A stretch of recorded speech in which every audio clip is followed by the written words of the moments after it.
Vamos falar dos jogadores do Santos que foram contratados nesta janela do meio do ano e que já estão dando um retorno positivo, uma nova cara para o Santos, tanto lá no vestiário como também dentro de campo, principalmente com os últimos resultados que fizeram com que o Santos saísse da zona de rebaixamento. Quero muito a sua opinião referente aos contratados do Santos nesta janela do meio do ano. Fique à vontade para deixar a sua opinião.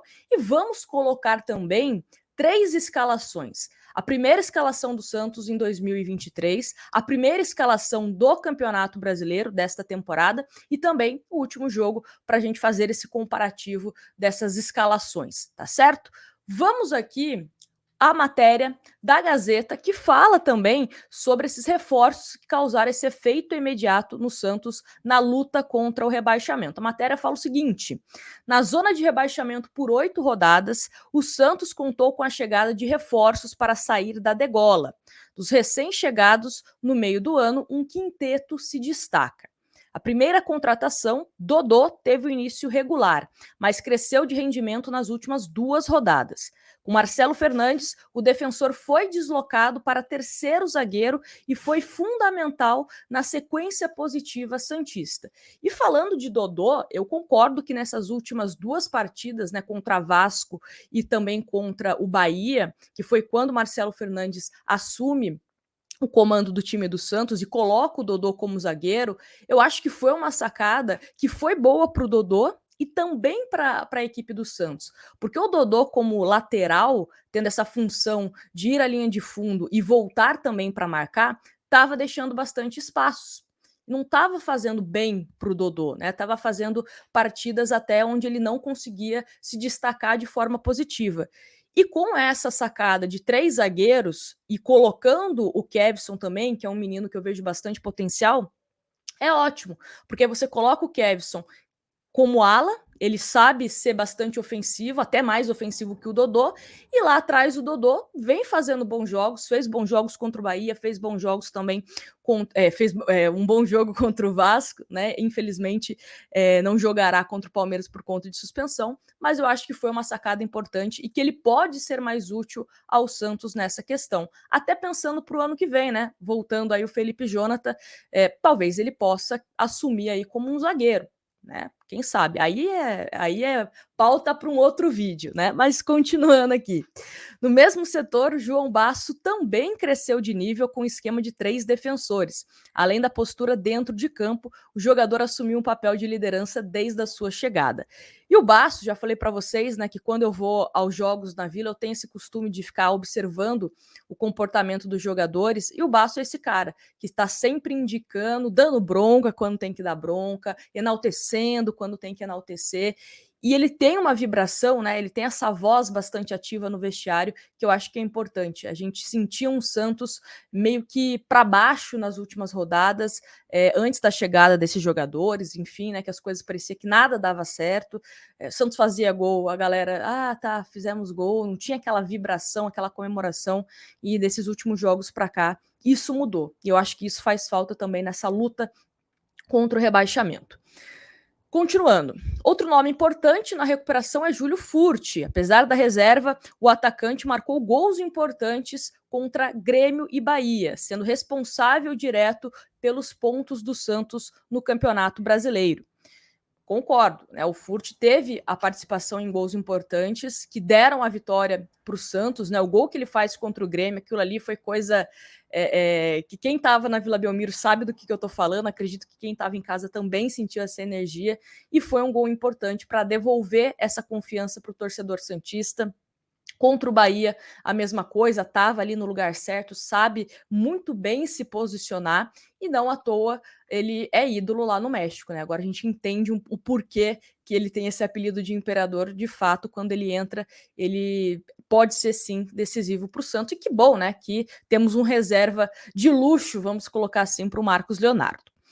Continuando, no meio de campo, o Peixe foi ao mercado e trouxe 2 nomes de suma importância, Jean Lucas e Tomás Rincon. Identificado com o alvinegro praiano, o jovem mudou de patamar o setor com a ajuda da experiência de 15 anos de Europa do venezuelano, um líder dentro e fora de campo. Para mim, Essa é a dupla que vem mostrando para o Santista que sim, podemos ter dias melhores. E não falo nem só de 2023, tá? Falo também num próximo ano. Imagina, também vai ter o Pituca no ano que vem, então você tem essa possibilidade também com o Tomás Rincon, o Jean Lucas. Vai ter uma variedade aí de opções para o meio-campo Santista.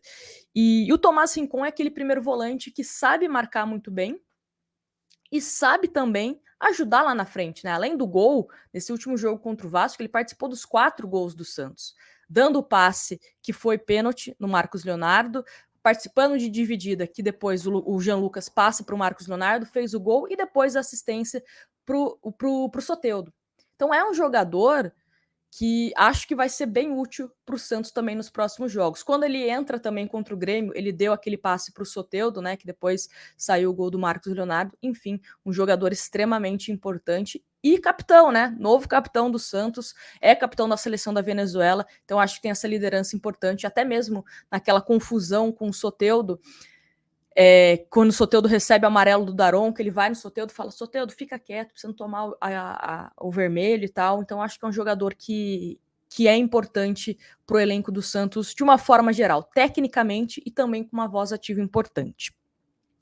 E aí, né, fala sobre outros jogadores que ainda não se destacaram. Morelos, que a gente ainda pouco viu do Morelos, né? A tendência, inclusive, é que ele jogue contra o Palmeiras, está treinando como titular. Vamos ver se contra o Palmeiras vai ser titular. E aí começa essa sequência, né, com o Morelos, que pode ser centroavante, pode ser segundo atacante. Não vejo como ponta, tá? Acho que é ou segundo atacante ou como centroavante. O Caissara, eu até imaginava que o Caissara poderia entrar nesse esquema de 3 zagueiros, né, jogando mais como um ala, que foi assim que ele se destacou no futebol turco. Vamos ver se nos próximos jogos existe essa possibilidade. O Max Silveira, já falei aqui em outras oportunidades, acho que ele não vai ter tanta chance assim no Santos, porque ele se identifica como centroavante e tem muitas opções no Santos, né? São 5 centroavantes no Santos, contando com ele. E, por exemplo, Marcos Leonardo e Fute estão à frente, e também, se quiser colocar o Morelos nessa briga, o Morelos também está à frente do Max Silveira. Então, acho que esse acaba destoando um pouco.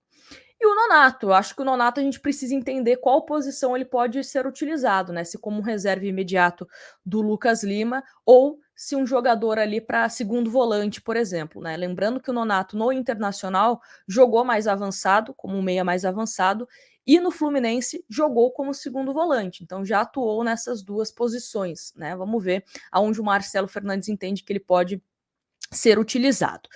Assim, já falei isso e repito, tá? Eu acho que essa foi a melhor janela da gestão do presidente Andrés Rueda. E por que eu falo isso? Porque tivemos mais acertos do que erros. Infelizmente não foi assim, né, o tom das decisões, das contratações da gestão do presidente Andrés Rueda. E olha que ainda, né, encerramos essa janela precisando de meia, um reserva para o Lucas Lima, um ponta, quem sabe um lateral esquerdo também, né, para ser mais uma opção ali para o setor, enfim. Um outro zagueiro, uma outra opção para a zaga, enfim. O Santos terminou essa janela, a gente sabe que ainda com algumas carências e também porque foi acumulando, né? Você fez tantas janelas ruins que acabou acumulando e você, né, acabou não conseguindo suprir todas as carências necessárias. Mas espero que essas contratações sejam suficientes para tirar o Santos dessa luta contra o rebaixamento, tá certo? Bom, vamos ver aqui as primeiras escalações do Santos, né? Esse aqui é contra o Mirassol, que o Santos venceu. Escalação do Santos, olha, João Paulo, aí na lateral, João Lucas, que perdeu espaço no Santos, né? Michael, que não está mais aqui. Eduardo Bauerman também não está mais aqui. Lucas Pires também não está mais aqui. Zanocelo não está aqui e também sei lá se está no Fortaleza, né? Porque o Zanocelo simplesmente sumiu. O Dodi, que era titular, perdeu a titularidade. O Ângelo, que saiu. O Soteldo, Mendonça e Marcos Leonardo. Então, o Santos que venceu o Mirassol na estreia do Campeonato Paulista, um Santos bem diferente, né? Vamos aqui para um outro jogo do Santos contra o Grêmio. Jogo do Santos contra o Grêmio. Ó, João Paulo, Aí tivemos aqui o Messias, o Eduardo Bauerman, o Felipe Jonathan e o Natan como lateral direito. Aí Camacho, Dodi, Daniel Ruiz, Lucas Lima, Marcos Leonardo e Lucas Barbosa. Olha, que não estão mais aqui no Santos. O Natan, o Bauerman, o Felipe Jonathan, que está machucado, né? Então vamos considerar. Daniel Ruiz e Lucas Barbosa. 5 jogadores. 5 jogadores. Esse aqui é o primeiro jogo do Campeonato Brasileiro, tá? E aí vamos para a última escalação do Santos, né? Do último jogo, da goleada do Santos contra o Vasco, que tivemos o João Paulo, João Basso, Joaquim, Dodô, Lucas Braga, Tomás Rincon, Jean Lucas, Kevson, Lucas Lima, Marcos Leonardo e Soteldo. Deu uma melhorada, né? E principalmente a questão do banco. Eu acho que o banco do Santos tem mais possibilidades. Repito o que eu falei aqui: não é um Santos que tem um elenco perfeito, ainda tem carências, mas é um Santos que a gente olha para o banco de reservas e tem mais possibilidades, tem mais jogadores de qualidade, jogadores que antes eram titulares, que agora estão no banco de reservas. Então, acho que o elenco teve uma leve melhorada, vamos dizer assim, né? Também não vou colocar lá para cima, porque, né? Enfim, mas acho que no momento mais racional houve sim uma melhora desse elenco do Santos e dando tudo certo, e vai dar certo esse final de ano, eu acho que o Santos tem uma boa base para 2024. Até considerando também a contratação do Pituca, que é o primeiro reforço já, né, para o Campeonato Paulista, o Santos contratando o que faltou nessa janela e tendo de fato um elenco competitivo, acho que podemos ter um ano mais tranquilo e quem sabe voltar a ser protagonista na parte de cima, né? Vamos torcer para que isso aconteça. Mas me fala aqui o que você está achando desse elenco do Santos. Eu acho que melhorou. Melhorou. Tivemos uma boa melhora, tá certo? É isso. Não esquece de deixar o seu like, se inscrever no canal e a gente se vê no próximo vídeo. Fui!